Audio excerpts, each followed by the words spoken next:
आता या ठिकाणी जे काही अंधश्रद्धेच्या प्रकारामुळे हे सगळं इथं ठेवलेलं आहे पदार्थ, यातले पदार्थ हे खाण्याचे पदार्थ आहेत, चांगले पदार्थ आहेत. मोसंबी आहे, सीताफळ आहे, सफरचंद आहे.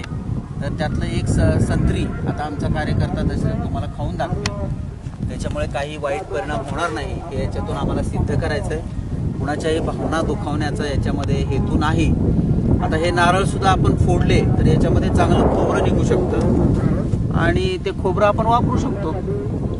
बघा संत्री आता या ठिकाणी फोडलेली आहे आणि तो खाऊन दाखवतोय. मी पण खाऊन दाखवणार आहे.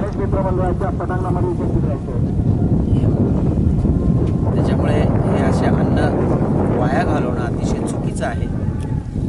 त्याच्यापेक्षा तुम्ही कुणाला तरी गरिबाला हे दान करा, कुणाच्या तरी मुखामध्ये हे जाऊ द्या. असं याच्यामध्ये वाया जाणार, इथं वाळून जाणार.